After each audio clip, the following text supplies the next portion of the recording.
Hey, everybody. Welcome back to The Collective. We have another fantastic show for you planned out today. Very excited. We got Travis returning, we got Dave returning, and we got a fresh face, Mike, here.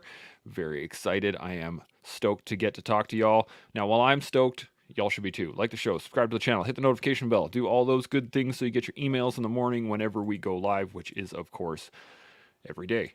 Now, if you have any thoughts, questions, comments, anything at all throughout the show, by all means, engage us. Hit them up in the comment section, kind of like this one. Salty Jinx, good day all. Chris Winterstorm, he beat me. Like, my comments are after his comments, so he's already in there. And John's here. Morning all. Good to see you, John. Do you know what's funny?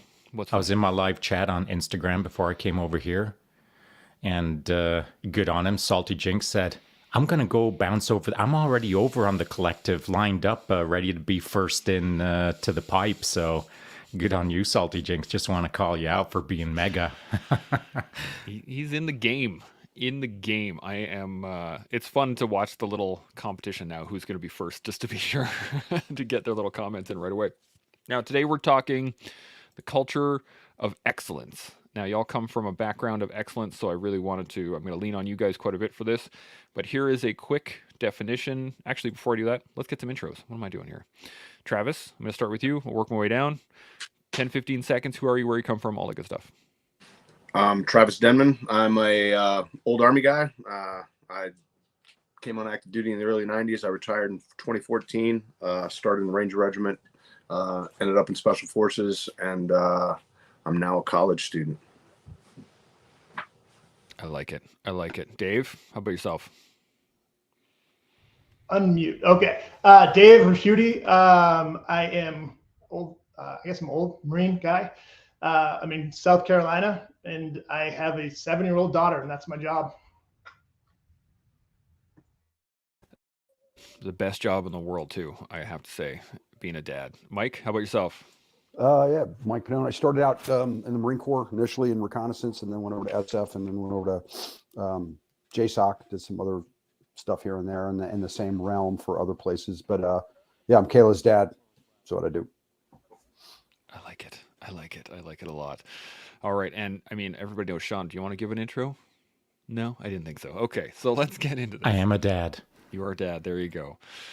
So, a culture of excellence. A culture of excellence is a unified view of the world that enables people to better their lives and maximize their potential. It provides a deeper sense of value to the followers of this culture as a widespread sense of its correctness against other similar propositions. In a culture of excellence, people feel safe because they're a sense of trust, part of something bigger than themselves, a bigger purpose, and sincerely have a sense of belonging to the organization. They feel they can add value to the performance of that culture. Interesting, which I don't know how accurate that is. That's the definition I pulled up, but what are you guys' first thoughts on that? I'm going to put Dave. What do you think? You're going first. All right. So I like it. Where I didn't hear and where I believe that it all starts is kind of with the personal excellence, right? So I think the culture of excellence is built when you get a bunch of people together who are 100% in on their own personal excellence, right? And so, and that might be a little bit different. It may sound selfish, but like when I see dudes that are diving down into themselves and everything that they do is to get better, right? Like I think I talked about this before, but the question I ask guys at selection a lot of times is, hey, why are you here?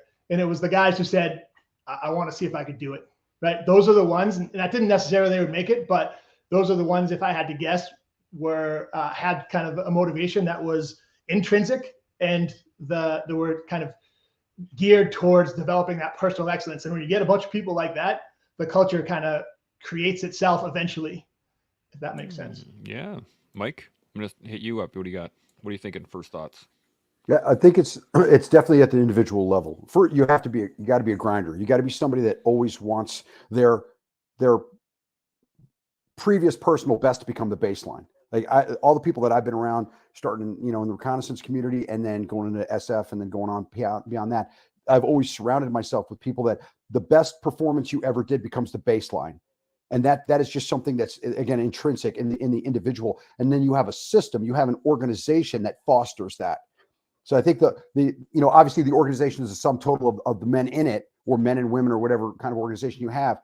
But there's two things. There's an intrinsic desire to excel without limits. Not saying, okay, once I get here, I'm good. No, it's like, once I get here, I think I can get here. I can get here. You keep pushing, and then organizationally, you have a mentality within an organization that rewards people striving for even more excellence, to be bigger, stronger, faster, harder to kill, whatever. Okay. And even if you fail, if you make a mistake, or if something falls short, they're still supporting you, going, well, your goal is what we want. That didn't work, but you'll get it next time. They're symbiotic, but it starts, like Dave said, at the individual level. I was never in a regular unit in my life in the military. The most time I spent in regular units was as a ground combat advisor in Iraq. Okay. Embedding with regular units. But all the units that I was in were all volunteer specialized units. And nearly everyone was striving to be the best at whatever we did. Even if you knew you couldn't be the best, you're still trying to be. And so it's like it becomes a collective mentality, and then the organization just supports it. I like that. Travis, what are you thinking? Yeah, I think both of these guys are right on target. I would add that once you're in that kind of organization, it's kind of easy to maintain that, because the individual who is striving for that perfection, the amount of shame that they put upon themselves for failure is, I can't even explain how I would feel if I failed my teammates. I don't even know how to articulate that. And, because of that, you find a level of performance within yourself,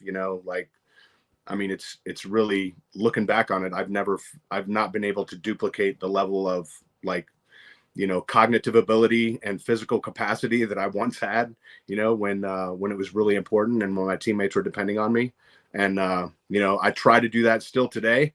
And without the level of, importance that was present at the time, I'm just not sure that I will be able to make it to that. I try, but, the individual is key. And then the support of the unit also really, really matters. So when maybe somebody makes it in there that maybe shouldn't have been, or, maybe their attitudes kind of change over time, then the unit has to recognize that. And unfortunately, they have to be removed from the equation, or it just festers, and then it goes away,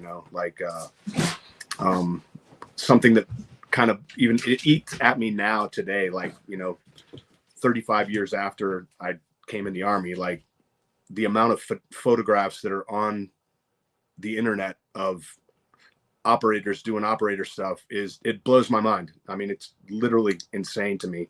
I was telling a story earlier, in the green room, about when I came into Ranger Battalion. If you were caught with a camera in your possession, you're gone. That's it.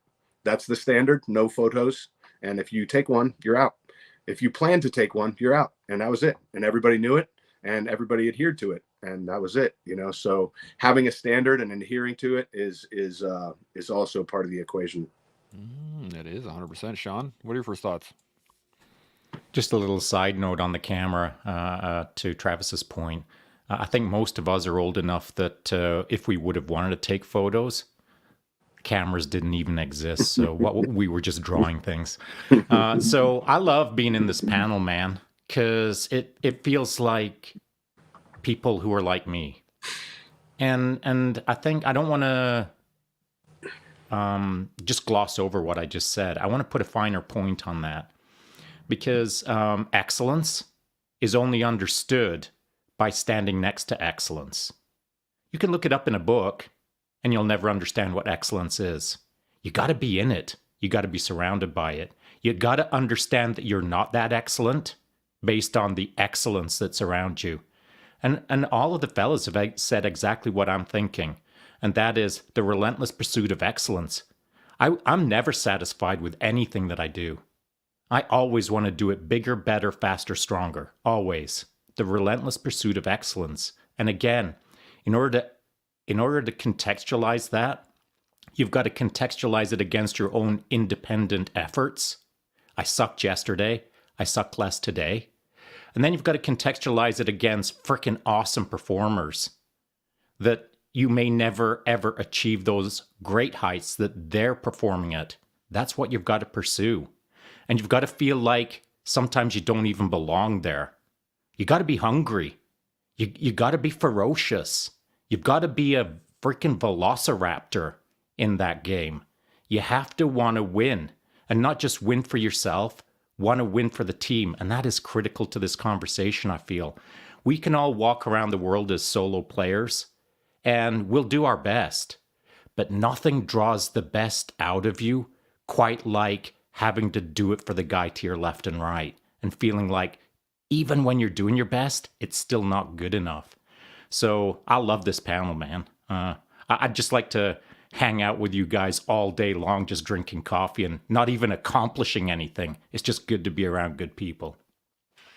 Well, I am happy to oblige, but let's see if there's any other thought. Mike, you got anything to add after you've heard everybody else? Yeah, man. It's something that I learned, and I credit it when I was when I went through at JSOC, I went through our selection course and our operator training course and all that. At the end, they give you an interview and they say, hey, what was the one thing in your career that you think led to your success here? And it wasn't really popular because it's an Army unit, but I was like, hey, I was a reconnaissance Marine. That's what it was. And they were like, one of the guys was like, okay. And the other guy was like, what, you're an Army guy? Like that whole, but that aside, it was because something that there was a first sergeant we had, Eisman, when I was at 3rd Recon, and he was a first force guy in Vietnam, and then he was cut to MACV, and he was in CCN. He was like, which for all you people that don't know, anyway, it was like the super commandos of the Vietnam War kind of thing. And so there weren't a lot of guys that came out of Force Recon that went there, but he was one of the guys there. Super quiet, super humble guy, tons of freaking combat time.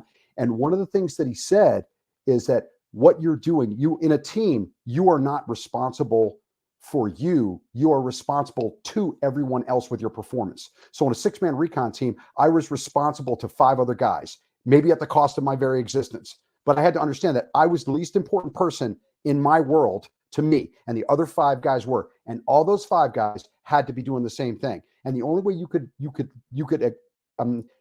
live up to that was to be what he would call, he's like, you got to be as advertised. You have to be the guy you say you are. And if you're not that guy, they got to know. They're going to know anyway, but you got to nut up and be like, hey man, I don't have the stomach for this, or I just can't do it. And they'll either say, listen, stay home. To it, you've got to understand who you are, what position you're in. But the big thing is that that excellence is there's a selfless part of it. There's a part that you look around and you go, I have to be someone extraordinary because I'm around extraordinary men. And if I'm not, I'm letting them down. That was my biggest fear throughout my whole military career was that I was going to screw up and somebody else was going to pay for me. Somebody else was going to take the heat because I didn't pull my weight, because I wasn't who I said I was. And so that drove me, aside from intuitively, I've always wanted to be good at stuff. I've always wanted to be the best at everything I did, whether I would or wouldn't. But I looked at it as an obligation. And in those environments, when you're around guys who don't accept bullshit performance, and they don't expect good enough means it's not good, but you can get away with it. That's not excellence. Anybody that talks about good enough or minimum standards, just get away from me. I'm not interested in you. Okay, you're trying to get over on the system when it comes to that. So it's like, to me, there's that part of it, the understanding. One, like you said at the beginning, Shaun said, you surround yourself with excellence. One, and you look around and you go, fuck, I hope I'm as good as these guys. They seem to think so, but man, I got a lot to live up to. Oh, sorry about that. It's all good. You got to live up to that. But on the other side of it, you have to want to do it. You can't be forced to do that. 100%. Yeah. And yeah, we're going to watch the language on the show. Yeah, but dude, we could just end the show right now. I mean, what's the point? Right? Just drop. I mean, what do we got left? We've got about, I don't know, we've got maybe 40 minutes. What do we even do now? What do we say beyond that? Right? Should we choose another topic? Well, let's see if anybody wants to add on to this. Dave, you got anything to add? So yeah, I mean, I'll try. I don't know if it's an addition, but it's stuff. So never, in my time as I went up into the different levels, like never ever was I not surprised by somebody that was better than I've ever seen. Like I was always constantly like, not saying I think I'm at a high level, but like I would think I'm at a good level, or I'd be around somebody like that dude's at a high level, and then some other dude would come around that would smoke him, right? And so like the environment, talking about the culture of excellence, is being surrounded by people that are like, that always blow my mind. Like I know everybody in that culture is dedicated to, that personal excellence, but like even at the top levels, the tiers that evolve there are amazing. And so like a couple examples, we had the strength and conditioning coaches at the so I was at the 2-4 SDS, the unit, they put up a leaderboard, right? So it like deadlift, bench, all that sort of stuff. And he had it up there for about a month, and he had to take it down because everyone was so competitive, not just to get to the top to number one, but like they were competitive to get up, like to move up. And so like dudes were hurting themselves, right? So they were pushing themselves further and further because it was about the leaderboard, right? And so he's like, I can't control these guys' competitive, drive to be better than the dude that's above him. And it wasn't just for one. It was, the dude that was at 10 just to get 9 was just as cutthroat to make his way up there. And so I think just the being surrounded by that. And so, where like Travis touched on this earlier, the problems that exist is that when anytime there's a relaxing of the standard, and we saw this, I was at selection, and so like we saw this come through. They say you can't mass produce soft, but as things went, their numbers started to become more and more important, right? And so anytime there was a compromise of letting somebody through that shouldn't have been there, it always had massive negative implications. And honestly, it usually started with an officer. So they would let an officer through because they needed them. And then, in 5, 6, 7 years, that dude would come back and be have more power and be in a leadership position. And the whole thing would just start to go downhill. And so there's like this downward spiral. So anytime there's any type of compromise, like it is devastating, and it just can't happen, but it does. And so, I just to back to that point is that like, I've never been not surprised, right? Like there's always somebody that's amazing, and the tiers just keep going up and up, if that makes any sense. Yeah, absolutely. Travis, you got any points to add? Indeed. That level of, I don't know if I can really put into words the level of competitive nature that you feel, but like, and for an example, like in the shooting, whatever drills you were running or whatever you were doing, you're talking about guys striving for like thousandths of a second to be on top, and they will put in an entire afternoon and probably thousands of rounds if they're available in order to gain a thousandth of a second so that they can be on top. Like that's the level of like desire and passion that you have to be the guy on top of the leaderboard. And even though that I'm going to get it, boom, I got it. When I come into work tomorrow, somebody else's name is going to be there, and I'm going to be in number 2. And then I'm going back down to the flat range dude, and I'm going to take a can of freaking ammo, and I'm going to get back on top, and I'll work for however long it takes to do that. Interesting. Shaun, you got any points to add on that? The boys are just spitting out straight up facts. I mean, these are just facts. This is just reality at the level that we all competed at. And so what I find interesting is I've always been a pretty competitive guy. Right before I joined the military, right from the get-go, I was a competitive guy. But I was competitive with me. I wanted to kick yesterday's ass, Shaun's yesterday ass.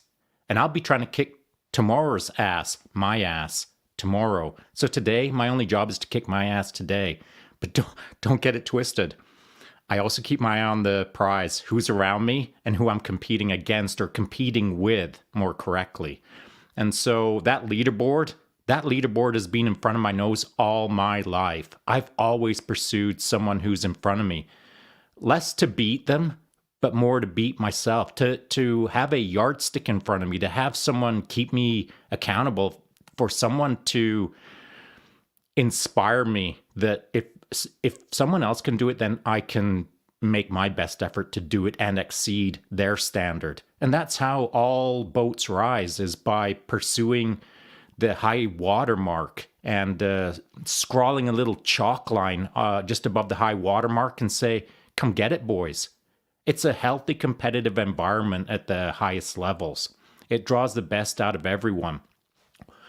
Something that we're all talking about is we all understand what it means to be up near the top or how competitive it is in the top, but we haven't yet talked about what it means to others that have never ever been near that. And so now I'm going to go back to when I was a young buck, just joining the military, and being able to look forward into the future and realize that, wow, there's something out there that I don't even understand yet that is freaking mega.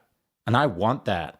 Whatever that is that's in front of me in the future, I want some of that. And so it's the system's job to create excellence, hold that high standard so that you can barely be accountable to it, so that people who are getting into the game on day one know that there's something out there called the Willy Wonka gold ticket that you desperately want to seek, that you want to go into that chocolate factory and see what it's all about and be part of a team that works in the chocolate factory, for lack of a better term.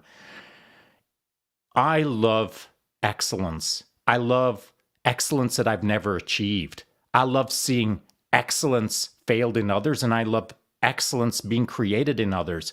Excellence is a term that is almost being scrubbed out of the school books. It's almost being scrubbed out of society. It's almost being scrubbed out of daily language, as if when you say, I frickin' seek excellence every day, it's almost like you're weird for saying it. That's trying too hard, or that's trying to be too much, or that's ... When did things change recently where it was almost incorrect to seek awesomeness? Does anyone feel that? Because I do. I love where you're going with this, Shaun, and I'm down for it. I can't get the image of a bunch of operators looking like Oompa Loompas working in the chocolate factory. It's too hilarious of a thought process. I have a couple of questions on that. I do want to hit a couple of these comments as well, but the initial comment the initial question I have is, can it go too far? Can that competitiveness, can that drive, that consistent seeking to be better than the either yourself or the guy next to you, can you take it too far? Have you guys experienced points where like that level of competitiveness led to negative overall effects within the culture of excellence? What do you get? Travis, I'm going to start with you. What do you think? There's a certain type of personality that can handle defeat and then use that defeat to motivate them to come back to be better. Like I'd spoken earlier about getting knocked down the leaderboard. That's a regular occurrence, and I know that's going to happen, and I'm just going to come back and I have to train harder to make myself better so that I can stay on the top of that leaderboard. That affects the right person in the right way, and it motivates them to be better. And then that bar just keeps rising and rising and rising, and we have no idea where it's going to stop. But it does affect some people in a negative way, and they don't like being beaten. This is kind of, stereotypically, if you get your, small town athlete who's used to being the star of the football team and the captain of the wrestling team, and he's been number one his whole life. And I mean, when you walk into a team room for the first time, it's kind of intimidating. I don't care who you are, I don't care who you are, and that affects people differently. And if you have the character traits to use that intimidation to excel and grow your own brand, then you excel. And if you take that in a negative way and you are defeatist and, like, screw those guys, they don't know me, blah, blah, which happens, then your bags are in the hallway, bro. Simple as that. I like that. Mike, any thoughts? You with us, Mike? I didn't hear the first part of the question. It broke up so on me, like digitized. I had to reboot. No worries. The question is, can you hear me? Can it go too far? Can that competitiveness, can that drive, can that constant seeking of betterment go too far within those units? Uh, I think it's possible, but it's really it's a self-correcting mechanism because there's got to be a framework to the organization. What it turns into when it becomes too much is when people turn on each other. Like if I'm competing against Travis and he beats me and I'm like, I get all angry and I'm all upset about it. Okay. And I'm pissed off at him. That's when it goes too far. That's at an individual level. When he beats me and I walk over and friggin' bump him and go, yo, you got me. I'm coming back for you, but you got me. That's when it's healthy. When it becomes personalized, when it's not me trying to be the best that I can be and realizing that you were a little better than me this time, it's me against you. That's when it comes apart. So it's when you start to personalize excellence and say, I want to be better than you because it makes me feel good about me versus I want to be the best that I can be, it becomes unhealthy and it's a cancer. It wrecks places. I like that. Dave, some thoughts? I can't answer it any better than that. So I'll save my comments. Roger that. Shaun, over yourself. That was 100% correct. All right. Well, that's perfect then. I got some comments and questions I want to touch on here because I think they're really great. So Salty jumped in here earlier. He said he dropped into the potty on the TV and read IG on the phone so he could step it up. So look at that, going double duty on that. Look at that. He said he didn't want to miss the chance to be there with the guys and drop the wisdom. Looks like Jay's here. Good to see you, buddy. Now Salty jumps in here. He says excellence is started with self-investment. Before you can add yourself to a team or group to serve the task or mission at hand, the ability to stand alone means those around you can depend on you. You only further yourself by finding the right group, team, organization to advance your own goals and performance. What do you guys think about this? Does it require the team? Can this not be applied without the team, just as a standalone? Dave, I'm going to come to you first because you deferred last time. So, what do you think? So this goes to, I believe this, and I don't want to put words in his mouth, but it goes to what Travis was saying about, having the group there that pushes you, right? Like, and this is just personally what I struggle with now, right? So like I've redefined functional fitness and everything that I do is geared towards, we talked about this in the green room, my family, right? And so I have 2 sandbags that weigh the same as my wife and one weighs the same as my daughter. And so like now, how do I keep myself motivated when the stakes aren't, letting the team down, but it's my family is that team, right? And so when I have the Carmela sandbag and I'm carrying that around the block, like, I play these things in my mind, like how fast she gets bit by a snake, how fast can I get her to the car, without whatever. And so like I redefine and play these games with myself. And so, but that has a limit, I think. When you're surrounded by a group of individuals that are collectively going to pursue excellence, the vibe and the karma and just the energy that is, and like the real energy, I'm talking like quantum stuff, right? Like it's there, it's a physical force that changes your brain and changes everything around you. Like you can't put that into words, and it's very, very hard to replicate that, I believe, by yourself. And so, I talked to, when we're talking to athletes or whatever, and people always ask, like, how did the military build teams? Like, how do they do that? Like, can you build a team for me like that? No, probably not. But unless we can put them in the gas chamber or something like that. But we talk about, and I don't know where I got this, but it's, as opposed to dying for each other, it's dying with each other, right? And so like, what's that mindset? So I know that I'm doing some workout and I'm dying, like I want to quit. I really, really want to quit. But I know that the guy next to me is looking at me and he's going as hard as he can because he wants to quit too, but he's not going to let me down. So if he takes a rep off or quits, that might be the only thing that's holding me back from quitting.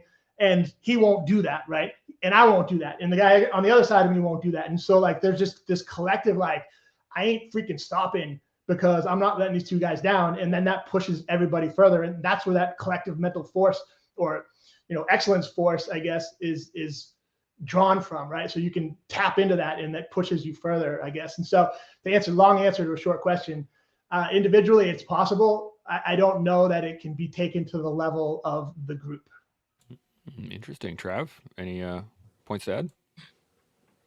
Yeah, absolutely. That aura or that vibe that you get amongst others who are just crushing it is like irreplaceable. And not only that, like, when one of my teammates does beat me, I mean, I'm stoked for him, dude. Like, I'm stoked that he was able to bump the bar up one more rung, because I know the rest of the team is coming along with him. And tomorrow I'm going to bump it up. And then the next day, somebody else is going to bump it up, and that makes us feel good, because that's what we're there to do. It's not, I mean, it is competition, but it is healthy competition. And when I see my teammates succeed, I mean, I'm stoked about it, dude. I'm excited for that, because I know that success is going to translate to greater success for everybody that's a part of us, Absolutely. Mike, any thoughts on that?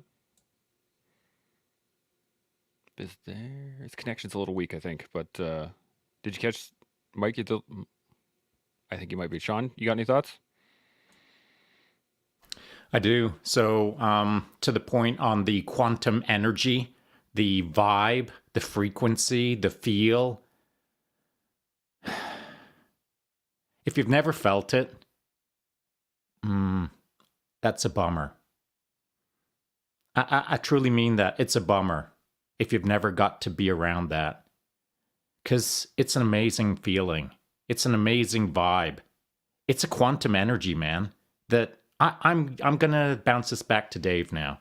So I feel that I have not only been in it, but I feel like it's now in me. Like I carry it forward with me as an energy. It's like it embedded its energy into my energy. And now I can't get rid of it, even if I wanted to. And so when I'm talking with someone or hanging out with someone or teaching someone or being taught by someone, I just can't get rid of it. It's like an aura off me. And I know that all sounds new agey and crystal ball and all of that good stuff, but it's a thing, man. And it's a thing that once you've been in it, it should cloak you in it. A cloak that you can never get off you, like a Harry Potter cloak. And I think that that's an important piece of the conversation, that once you've been in it and you leave it and it's still in you, there's people that recognize that. People that will recognize it on the street, even if they don't know you. They just feel the feel. They get that vibe. They have a sense of that quantum energy, for lack of a better term. And some people don't understand what they just walk past, but some people will stop and engage with that energy to see what it's all about, to try to better understand what's going on over there. And I think that's kind of one of our jobs over here on the Collective Podcast, is like with a panel like this, I hope everyone's picking up what's being put down. Like the energy or the feel of this conversation has a certain vibe to it that you should be feeling the vibe as we're talking right now, the emanation of a high level vibe. And it should encourage you, if you've never felt it before, to go chase it down. I mean, you're chasing it down right now as you're listening to this, but I mean, like, stand next to it physically. Try to get your three-dimensional self standing next to some three-dimensional people who've been in that game, that you can rub a shoulder and you can rub your shoulder next to their shoulder and literally feel the vibe. It's really important. If you can do it, try and do it. Yeah, I couldn't agree more. I've walked into some rooms of operators. I was never one, so I just want to clarify that. But I've walked into some rooms and there is an instant vibe. You walk into that room, there's a feeling of I don't even know how to describe it, but there was a different feeling from walking in from the hallway. Mike, do you have any thoughts on what we've been talking about at all? I know you've been dropping in and out, but have you been able to catch any of it all? Yeah, I've been, my comms been a little weak. Yeah, absolutely. And the whole vibe thing, it's I've done a bunch of like kind of groundwork on that, as far as reading stuff all the way back to Einstein about everything being made up of protons, neutrons, and electrons, and vibrating at a certain frequency, and how like there's science to it. But that said, I have been places with guys and different crews that I've been rolling with, and we'll hang out, and like nobody needs to know who you are, what you're doing, because that's not their business. But they'll ask you, oh, what do you like? what do you guys do? I was like, oh, we're whatever, you know, like one time we were like, we're linemen. We put in phones for AT&T and we're just working on this. And we had a you know, waitress at the pub. She was like, she walks away and she comes back. She goes, I don't know what you guys do, but that's not it. We're like, what? She's like, you're not that. Like, you're different. Like, no, that's what she's like. Okay, cool.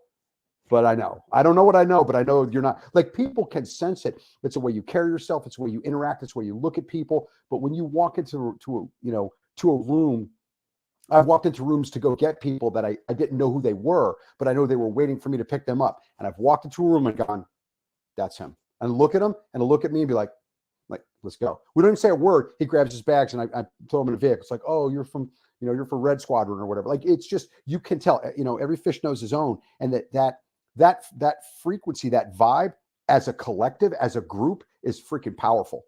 It's like a freaking turbo on you.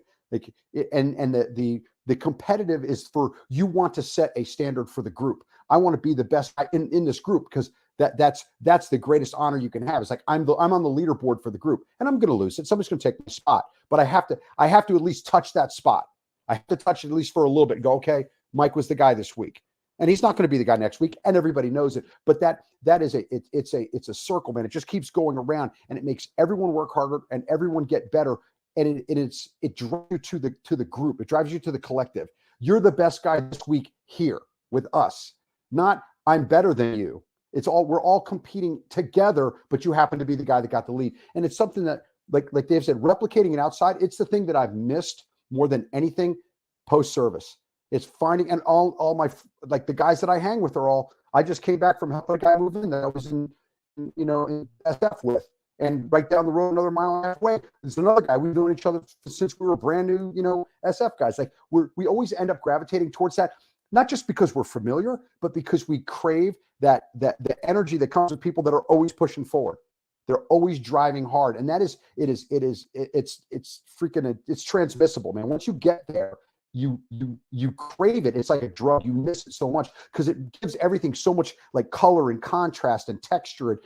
When you don't have it, to me, and then I'll shut up, it's like looking at a grainy black and white TV when you've been looking at 1080p. Everything's in Technicolor. Everything's like bang, jumps out at you. Life is loud and brash and colorful, and then it's just there. And it's like that's something that I feel bad for people that have never experienced it. Find it somewhere. I don't care if you do Spartan races or freaking whatever. Do something that drives you to the edge where you're wondering why you're even doing it, and you do it anyway.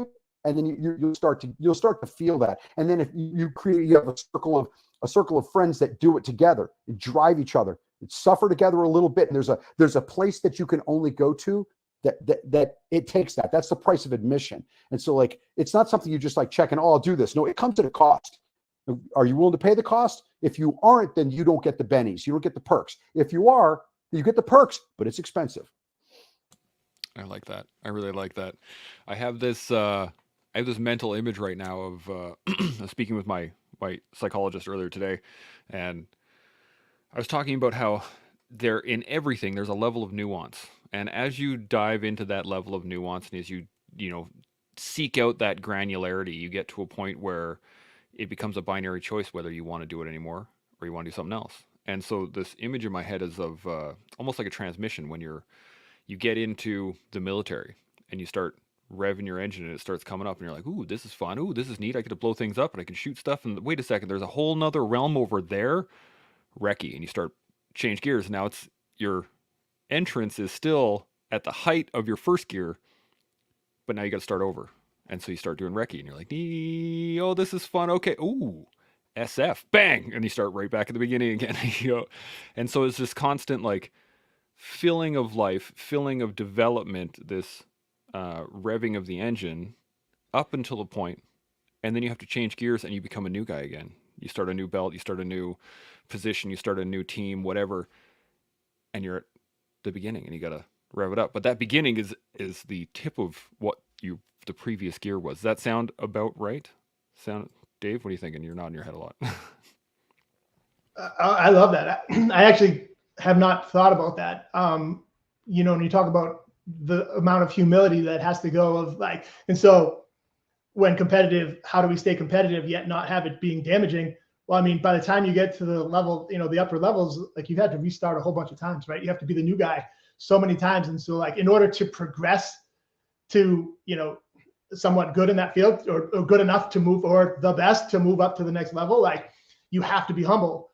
So you have to be able to ask questions. You have to be able to like not bring anything in, because like Travis said, like your stuff's going to be your bags are going to be in the hall if you're that guy. Right. So I love that. So I think that's actually probably a pretty good indicator and answer as to like how that competitive doesn't become a problem, is because dudes, by the time they reach these upper levels, have had to reset as a new guy and like just be super humble and have no ego, or they have an ego, but somehow suppress it so it doesn't become a negative. So I thought that's actually awesome. Interesting. Travis, you got any thoughts? Oh, you're muted, buddy. It is, and that reset is it might be somewhat programmed. If you change duty stations, you go do some instructor time. You got to prove yourself every day. However, when you've been, what we used to say, when you've been kind of relaxing at the schoolhouse for a little while, and you come back to your team, you kind of raise the bar on yourself, because now you have to prove that you're worthy. I have to prove that I'm worthy. And it's like, I mean, you've been in and around this units for, 12 to 15 years now. Like, well, I mean, that doesn't matter, dude. Like, I just walked into a new team room. So I have to prove to everyone that I am worthy of my desk, and that I belong in this space. And that happens every day, and if you have a problem with that, then you're probably not going to last too long. If you think that how awesome you were on the last stop is going to matter that much on the next stop, it's probably not. You are only as good as today, and you have to prove yourself every single day to stay there. And I mean, it's rad. We've talked about the vibe, and it's great. I mean, just the aura of it. I mean, I don't know, countless times when you end up just hanging out in the team room after COB, and it's the vibe, dude. It's just good stuff. And like Shaun said, it never goes away. It never goes away. My old man was a former Army guy, retired. He was in Ranger Battalion, and he was just down in Grenada with my younger brother for the 40th anniversary of Virgin Fury, and like to hear him talk about it, and to be around the boys again, and just, you can see the vibe coming out. You know what I mean? It's just like palpable, and it's great. Absolutely. Mike, you got any thoughts on that? A bit of a delay on it. Yeah, just real quick. I look at every time you restart, it's like getting like for a jump master or something, getting current. Like it's basically your humility retest. You show up, it's like, yeah, you're somebody, but now here you're the new guy, which makes you basically not nobody, but real close to that. You just sit there and listen and learn. And so all that other stuff that you did before, that's great. We appreciate that, but you're the new guy here. Like you said, all of a sudden you show up at Recce and you're like, they've got different kit, they've got different radios, they have a different mission. And guess what? You kind of know what it is, but you're the new guy, and you got to be the new guy, and you can't be the smartest guy in the room and all that. And it's, to me, again, it's like a humility retest. Like, maintain, like, okay, it's a quiz. Like, okay, are you still, can you still be a good soldier regardless of what you've done prior? Can you just stand here and listen, be like big ears, little mouth, big eyes, and like watch what's going on, listen to what's going on, but not try to be in charge of anything, not try to be the smartest guy there. And it's good for you. I think it's exceptional. I liked going to new jobs or new places because I had to learn and had to shut up and listen. And like you the more you do, the more you believe that you understand things maybe at a higher level than you do, especially when you go into a new venue. And so it's important. It's good for you as a soldier or as a person to go someplace and be the new guy and be on time, do what you're told, and shut up and learn. So yeah, I think I don't think you can have a successful career without cycling through, like Dave said, being the new guy a bunch of times. Like, you're the new guy again. You're the new guy again. You show up at JSOC as a guy that, like, for me, I had 13 years in service. I was in 2 special units. I had all the badges and wings and black and all that crap, and I was nobody. I was just another dude. I was just another dude who was a number 5 on a team. That's all. Like, people don't care. They want to see how you perform. And so that was my, I was theoretically somebody other places, but when you come here, you're just another new guy, and you be that guy. And it was good. I thought it was good for me. I think that's a great point. Shaun, you got any thoughts on that? Yeah, I think it's good for everyone. I think it's good for everyone to hear exactly what's being said today, because none of us are that big of a deal every time we step into a new room. And this new room, by the way, the podcast, Mike has got an amazing pedigree, but he's the new guy over here. And it's not that he has to earn his seat today, but he certainly is. And so whether he's doing it naturally, earning his seat, dropping the freaking mic every time, or whether he's trying to earn his spot today by really, really being focused and delivering awesomeness, either way, it doesn't matter. He's doing it, but he's still the new guy, and that's an important thing. We are all supposed to step into new things and not be that big of a deal. And in that moment, we get to realize that I'm not that big of a deal. We're supposed to face that on a regular basis. Otherwise, it's pretty easy to start giving yourself an internal narrative of, actually, I'm a pretty big deal. That's when things always go sideways. You gotta, like, humility is a cool word that gets tossed around. Just be humble, bruh. Just humility, bruh.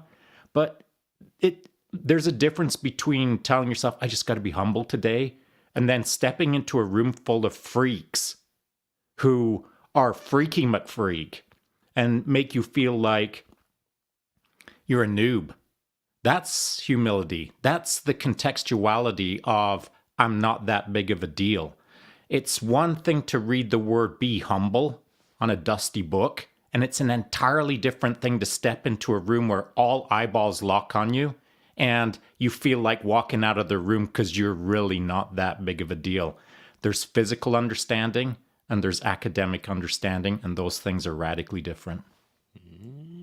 This brings me to a question/comment. Wait. Okay, you got something. What do you got? Yeah, real quick. So I just want to, I think this point sometimes is hard to get across for a lot of people, including myself, right? Because our human nature, when you come into a new situation, you want to show right away that I can be a benefit. Like I'm adding value, right? And so I just kind of talk about it as like, you can be a +1, a 0, or a -1 when you come into a new team, right? And so like, we all want to be +1s. Let me show you right away how I can add value. But we're coming into a situation that is already running, right? And so when you try to insert yourself really quickly, you can go from a +1 right to a -1 because you're, just because of all that dynamics, right? And so, the kind of how I conceptualize it or teach it is like, you want to come in as a 0, right?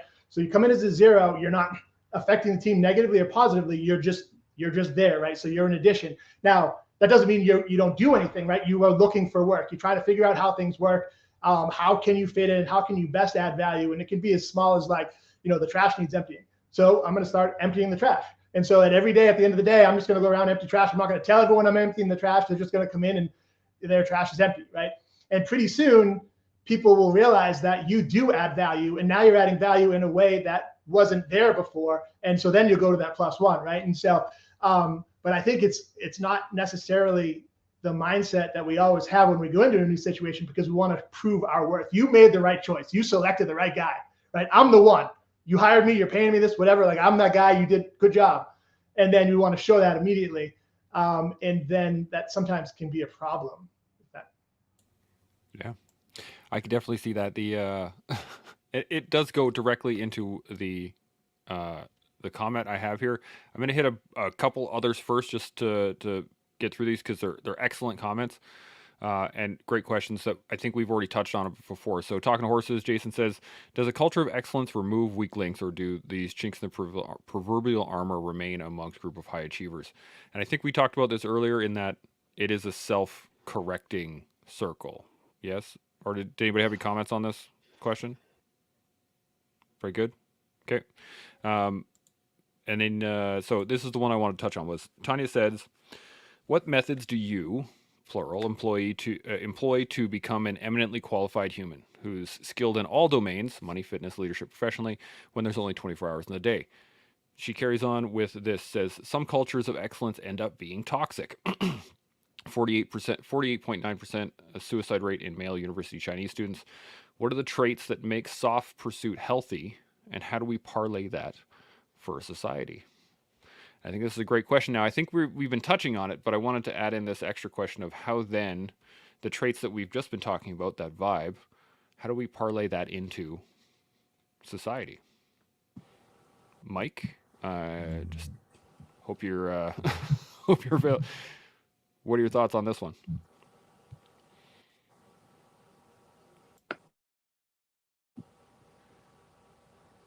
I think he might. I could speak if restate, because I'm looking at what Tanya wrote, and yeah, which one are we talking about? Because the cultures, I'm looking at what Tanya wrote, and comparing male university Chinese students to soft is just it's apples and and railroad ties. It's complete. Those aren't even the same food group. They're not even the same. So it's kind of a flawed comparison to me.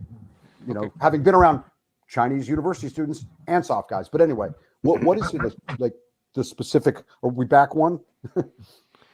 No, so I was just thinking this portion here of parlaying soft pursuit, or that seeking of excellence, into regular society. How do we get more people into the in the civilian world realm? into it, at least into the realm? Yeah.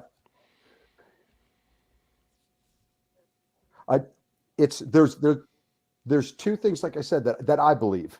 One of them is just as a personal pursuit. Like everybody on here has been competitive all their life, has always wanted to be better, has always strove. Like, I'll go to the range when I get off here and I'll shoot, and there's stuff I'm working on, and I don't care who's standing there. I will push myself beyond my limits, see where it fails, and then figure out how to fix that. That's just intuitive in me. But on the civilian side, it's really difficult to get people there without a group that fosters and nurtures that mindset. Otherwise, you're just your own person, and they're out there, but it's much more difficult if you're not necessarily like prone to that. I was just born that way. That's the way I am. That's why I'm an entrepreneur. I have my own business. I work, like, I don't mind that. I don't mind knowing that I only eat what I kill. Like, I don't have workman's comp. I don't have all these safety nets, but I'm fine with that. I'm okay with that. It doesn't bother me. Some people don't like that level of insecurity. And it's the same thing when you start pushing yourself. Some people don't like to push themselves to the brink. I crave it. And so when you have a group and you have someone else that pushes themselves, they're kind of setting an example for you.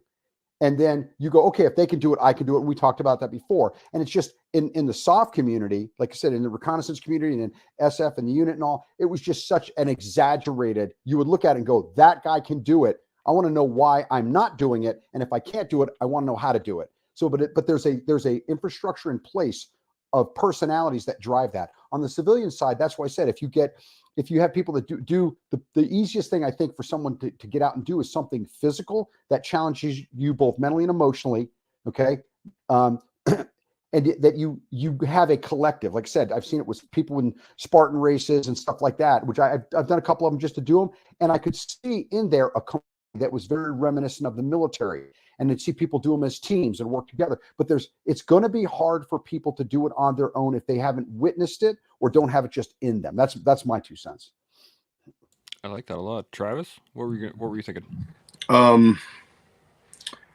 Specifically on how we parlay that into society. Like, I mean, the way I've done it is kind of after I retired, I had a CrossFit gym for several years, in between contracts and stuff like that. And I strove to kind of develop that type of environment within the community of my gym. I mean, I still talk to athletes that I started training 12 years ago, like today, like I still get texts and Facebook messages from people that are still excelling in like achievements that they're making and stuff now. And, I haven't even seen them in a couple years, like, so that cloak that Shaun was talking about, once you put it on someone, it stays there, and they're in it now, and I don't think it goes away. So as a former soft guy, trying to interact with my community as much as I can and kind of try to foster little pockets of that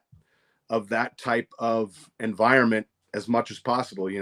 I'm in I'm in college right now, and I talk to people, I interact with them, like I see what they're doing in life, hey man, what do you want to go to the gym? And they're like, I haven't been to the gym. I'm like, well, come on, dude, I'll show you what it's all about. Where do you train? And I never thought about going. Well, let's go. It's that simple. And that's the beginning, is just bring them into the fold, and showing them that they're capable of doing stuff and kind of being positive and elevating people instead of, showing how cool you are. It goes back to what we talked about being a coach. What does being a coach mean?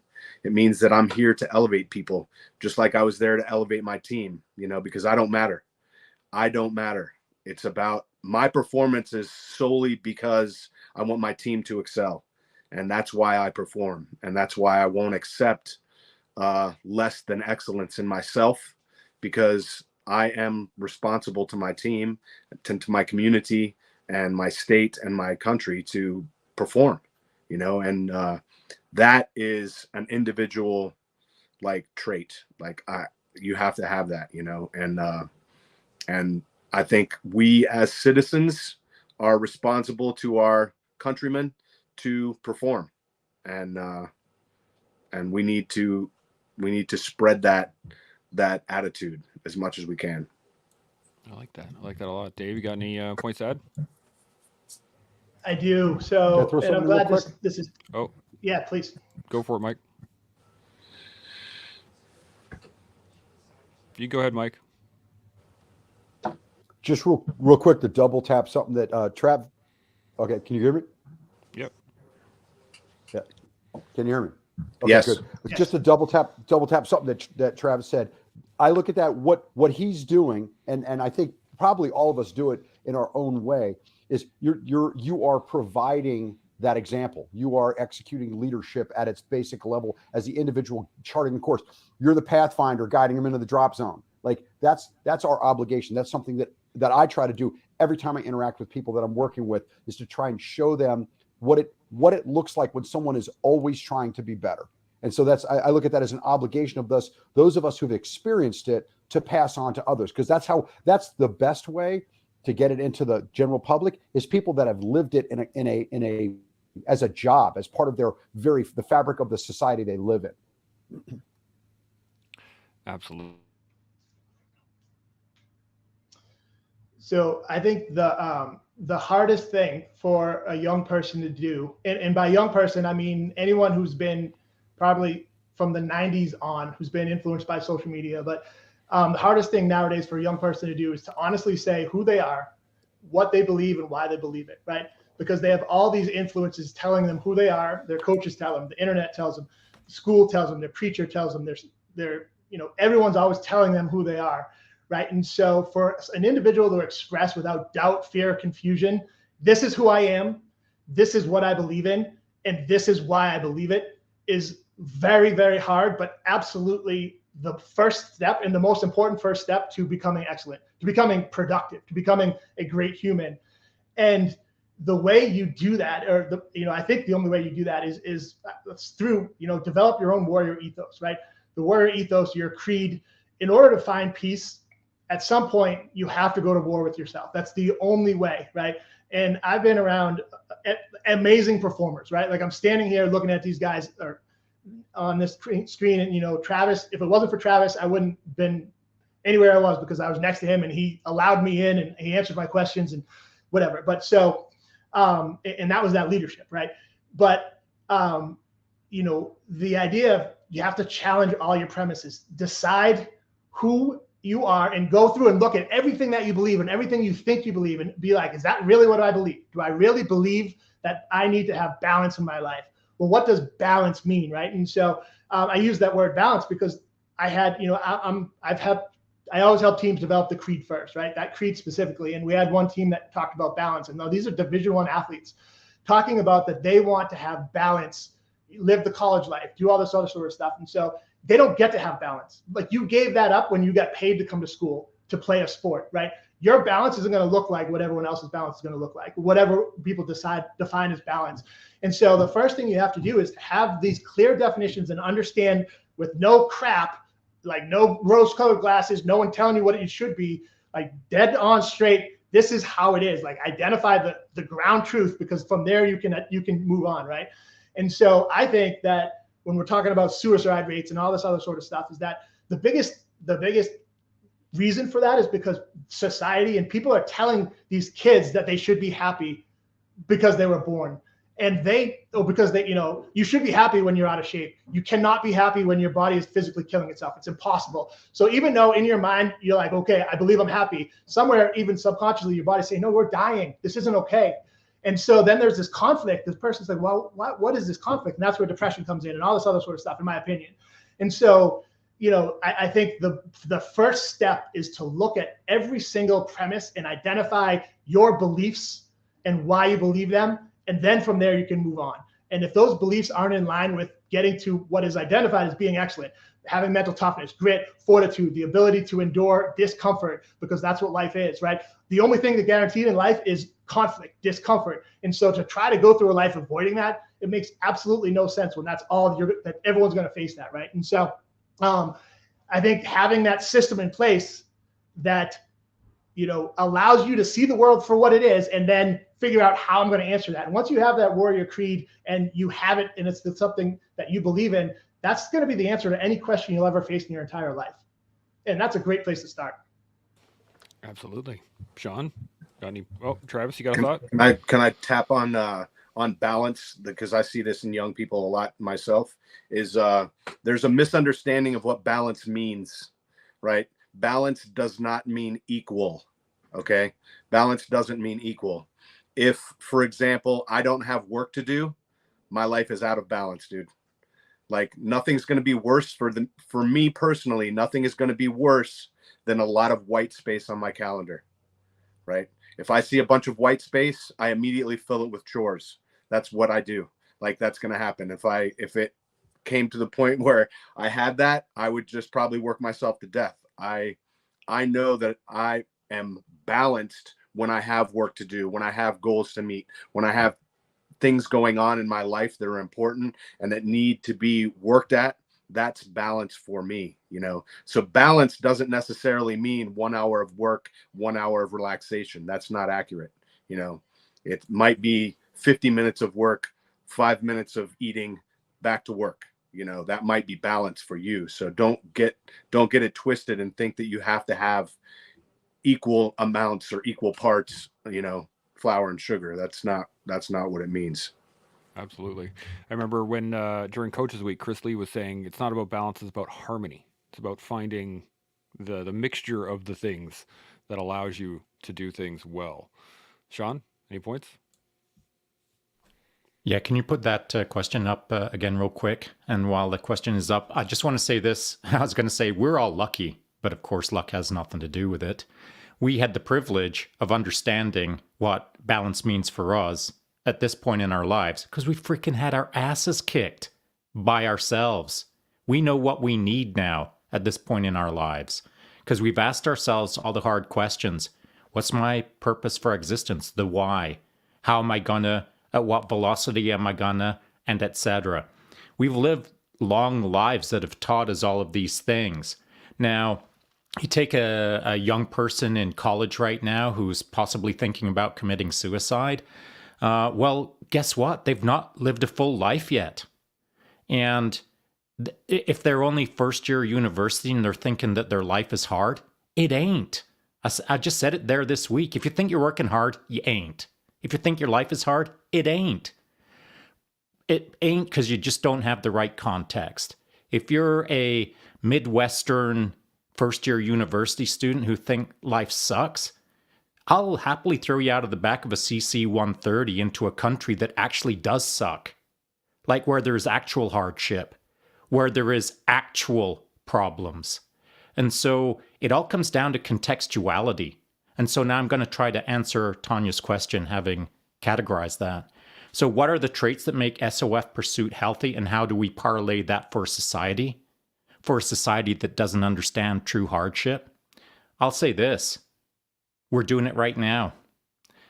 We are trying to represent the possibilities within the human condition, the possibilities within the human spirit, the possibilities as a person, on how you can excel. We're talking about excellence, and every single person on this panel understands that. And so we're no different than anyone else, other than we were put through a process that taught us what excellence means. And if you've never been in excellence, then you can't understand excellence. Not on a book. You can't understand it on a movie. You can't even understand it if you're standing next to it, until you look at it for what it is and categorize it as, that is excellence. I am not. How do I get there from here? You've got to get right with the program. You've got to face yourself in the mirror. You've got to, like at ground zero, understand that you ain't that big of a deal. And if you want excellence, you've got to identify it and pursue it. So here we are over on the collective doing this right now, making ourselves accessible. We're not trying, no one's getting paid to do this right now. This is not so that I can launch my new book tomorrow. I'm literally losing money every time I step in front of this microphone for one reason and one reason only, as a volunteer to make myself to make myself accessible, so we can have these kind of discussions where we can talk about, if I can do it, you can do it. If he can do it, she can do it. No one was born special. We were taught to be special. We were created special. We represent excellence in this panel in certain degrees of excellence, which is beyond the norm, sometimes called extraordinary. And how do you move from ordinary to extraordinary? It takes a frickin' word called extra. Extra effort, extra connection, extra reading, extra, all of the extra things that require an ordinary human to become extraordinary. And it's freaking hard work. It's hard work physically, it's hard work psychologically, and it's hard work emotionally. But you got to get to work if you want to level up and hang out with excellence. To truly understand it, you're going to have sweat, blood, and tears. If you're a first-year university student and you aren't into skinning your knee because you want to go out there and do an obstacle course, okay, cool. Skin your knee mentally in the books today. Instead of going home at 4:30 to hit the Nintendo, stay till 8 o'clock and freaking crack the books. Sweat, blood, and tears in anything that you do. That's the only way you can not get ahead of the guy next to you, but keep up with the guy next to you that you're trying to align with as part of a culture of excellence. Yeah, 100%. I don't really have anything to add to that, so thank you very much for wrapping that up into a nice little bow. It was fantastic. We are a little bit over time now, so let's get some final thoughts on anything that we've talked about today, culture of excellence, or any of the comments at all. Mike, I'm going to start with you. Any final thoughts at all? What do you got? Just I'm looking at a quote just to close it out. So that's one of my favorite ones. It's from a movie called The Replacements, and it says, and I'll just read it. And this is, once you experience greatness, once you're around it, it's something you literally crave. You love it. It's a drug. It says what they didn't know is that their lives had been changed forever because they had been part of something great. And greatness, no matter how brief, stays with a man. And so it's like once you go find something exceptional, be a part of it. Once you have, you'll be infected. You'll want to be excellent. You'll love the feeling of being around it. You have to search it out in this society. We sought it through the military, and they gave it to us by the bushel. But you're going to have to look maybe a little harder. But once you find it, you will never regret it, and you'll always want more of it. Yeah, 100%. Travis, final thoughts? I agree. And it starts with you. It starts with you. There's nobody coming to save you. There's nobody pushing you. There's nobody that's going to make that move except for you. So if it's something that you fiddle with, or you're interested in, you have to just put one foot in front of the other and go for it. You know, at some point you're going to have to make the decision and move, and, deeds, not words. Bam. Deeds, not words. Dave, final thoughts? Personal excellence is the ultimate rebellion, right? That's it. So the society and everyone's trying to push us in a certain way. If we want to have a revolution, if we want to have a rebellion, it starts with the personal excellence. Bam. Shaun, final thoughts? Execute, execute, execute. I love it. Well, first off, thank you guys. Mike, Dave, Travis, fantastic conversation. Really enjoyed it. This has been I'm all pumped up. I'm literally vibrating in my chair. I'm ready to go crush something. It's just fantastic. So I really do appreciate it. Thanks for all the comments and the questions out there. The only thing that I could really add to this is that it's all about wanting to. You just you have to want it. You have to want betterment. You have to want excellence. You have to want that feeling. And once you get it, like everyone said, it is tantalizing. I mean, just hanging out with groups of people throughout this year on the collective and the conversations that we have had have consistently driven me to level up like every day. I have to be better. I have to have a better conversation. I have to have better questions. I have to have better intros. I have better outros, et cetera, et cetera, et cetera. And then it's always nice to have Shaun sitting there with a little stick, cracking the whip every once in a while. But find yourself a good team. Once that happens, the sky is the limit. So continue to learn, continue to build, continue to grow every day with us here on the collective. We'll see y'all tomorrow. Chimo.